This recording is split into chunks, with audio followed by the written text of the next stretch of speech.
안녕하세요. 실버 프렌즈톡입니다. 친구들, 추석이 다가오면 마음이 설레기도 하지만 어떤 분들은 오히려 불안하고 걱정되는 마음이 앞서기도 합니다. 특히 여성분들, 또 명절이네. 벌써부터 몸이 힘들다. 이런 말씀 많이 하시죠. 그런데 혹시 아세요? 명절이 끝나고 나면 실제로 실버 세대의 이혼 상담이 눈에 띄게 늘어난다는 사실 말이에요. 가족법률상담소 통계를 보면 추석이나 설날 이후 2, 3주 동안 60대 이상 부부의 이혼 상담 건수가 평소보다 30에서 40% 증가한다고 합니다. 왜 그럴까요? 오늘은 실제 사례를 바탕으로 그 이유를 살펴보고 어떻게 하면 명절이 갈등이 아닌 화합의 시간이 될 수 있는지 함께 이야기해 보겠습니다. 첫 번째 사례, 가사노동의 불평등. 경기도에 사는 60대 중반의 A씨 부부 이야기입니다. 아내 A씨는 결혼 후 40년 동안 명절마다 시댁 음식 준비를 도맡아 왔어요. 전날 밤부터 새벽까지 음식을 준비하고 당일에도 아침부터 저녁까지 부엌을 지켰죠. 그런데 남편은 손님들과 술자리를 지키며 우리 마누라 음식 솜씨 어때요? 하며 자랑만 했어요. 40년 동안 말이에요. 작년 추석날 밤 지친 아내가 마침내 입을 열었습니다. 당신은 왜 나를 한 번도 도와주지 않느냐? 내 고생을 알기는 하느냐? 하며 눈물을 터뜨렸어요. 남편의 대답은 다들 그렇게 사는 거지. 뭘 그리 예민하냐? 그 말을 듣는 순간 A씨는 마음이 완전히 돌아서 버렸다고 해요. 명절이 끝나자마자 법률 상담소를 찾았고 지금은 이혼 소송을 진행 중입니다. 이 사례는 가사노동 불평등이 어떻게 오랜 세월 불만을 쌓게 하고 명절을 계기로 폭발하는지를 잘 보여주죠. 두 번째 사례, 정서적 소외감. 서울에 사는 70대 초반의 B씨 부부 이야기입니다. 이 부부는 명절 때마다 시댁과 처가 문제로 갈등을 겪어왔어요. 해마다 추석이면 시댁에만 가고 처가는 뒷전이었거든요. 아내는 늘 이런 생각을 했어요.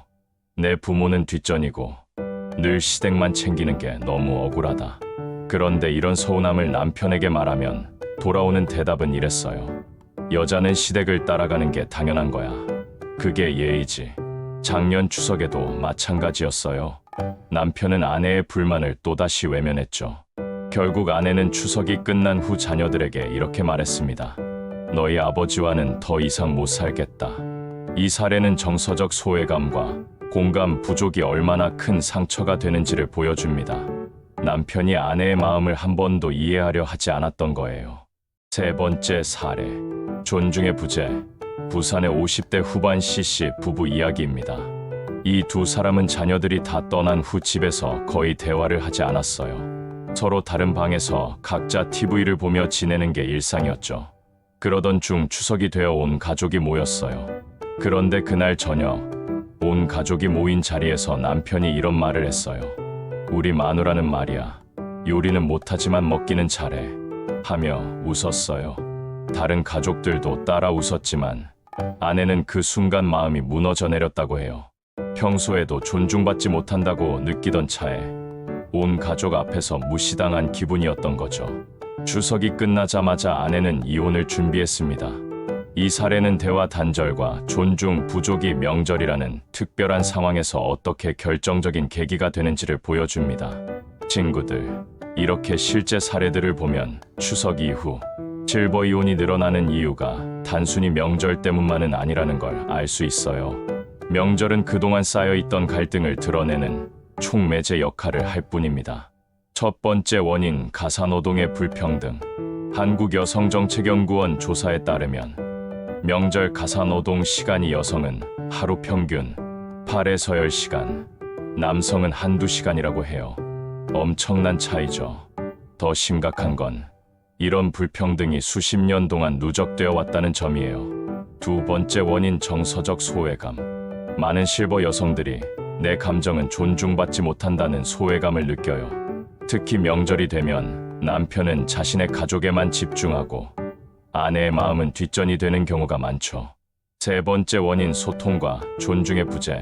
오랜 결혼 생활 동안 진솔한 대화가 줄어들고 서로에 대한 존중도 사라져요. 명절처럼 사람들이 많이 모인 자리에서 이런 문제들이 더욱 도드라지게 나타나죠. 그렇다면 우리는 어떻게 해야 할까요? 저는 3가지 지혜를 드리고 싶어요. 첫째, 명절을 간소화하기. 꼭 전통 상차림을 그대로 재현할 필요는 없어요. 음식은 정말 필요한 것만 준비하고 일부는 주문해서 해결하면 됩니다. 요즘은 좋은 음식들을 쉽게 주문할 수 있잖아요. 명절의 본질은 음식을 차리는 게 아니라 가족이 함께 시간을 보내는 데 있다는 걸 기억하세요. 둘째, 함께 나누기. 작은 일이라도 남편, 자녀, 손주까지 모두 함께 해야 해요. 음식을 조금씩 나누어 준비하거나 설거지를 함께 하거나 상 차리는 것도 다 같이 하는 거예요. 이런 모습은 단순한 일 분담이 아니라 가족의 평등과 존중을 상징해요. 실제로 제가 아는 어떤 가정에서는 명절 음식을 가족 구성원들이 하나씩 맡아서 준비해요. 할아버지는 나물 무치기, 할머니는 국 끓이기, 아들은 고기 굽기, 며느리는 전 부치기. 이렇게요. 그 집은 명절이 되면 오히려 더 화목해진다고 해요. 셋째, 대화와 존중. 가장 중요한 건 진솔한 대화예요. 아내가 힘든 이유를 남편이 들어주고 남편이 진심으로 고마움을 표현하는 것만으로도 갈등은 크게 줄어들어요. 또 아내 역시 남편에게 서운했던 점을 차분히 솔직히 말하는 것이 필요해요. 당신이 나쁘다는 식의 비난이 아니라 내가 이런 부분에서 힘들었다는 식으로 자신의 감정을 표현하는 거죠. 대화는 오해를 풀고 존중을 회복하는 시작이 됩니다. 친구들, 통계청 자료를 보면 60대 이상 이혼율이 지난 10년간 2배 가까이 증가했어요. 황혼이혼이라는 말이 더 이상 남의 일이 아닌 시대가 되었죠. 하지만 이런 갈등들은 충분히 예방할 수 있어요. 작은 배려와 대화만 있다면 말이에요. 추석이 이제 며칠 남지 않았어요. 이번 명절을 갈등이 아닌 진정한 화합의 계기로 만들어 보세요. 명절이 끝난 후 후회하지 않으려면 지금부터 작은 변화를 시작해야 해요. 남편분들은 아내의 수고를 인정하고 함께 도우세요. 아내분들은 힘든 마음을 차분히 표현해 보세요. 자녀분들은 부모님 2분 모두를 세심히 챙겨드리세요. 명절은 1년에 몇 번 없는 소중한 시간이에요. 이 시간이 상처가 아닌 사랑을 확인하는 시간이 되길 바랍니다. 오늘 영상이 도움이 되셨다면 구독과 좋아요, 알림 설정 꼭 부탁드려요. 특히 주변에 명절 스트레스로 고생하시는 분들이 계시다면 이 영상을 꼭 공유해주세요. 실버 프렌즈톡은 앞으로도 여러분의 건강하고 행복한 노후를 위한 이야기를 계속 전해드리겠습니다. 다음에도 유익한 내용으로 찾아뵐게요. 건강하시고 행복한 추석 보내세요.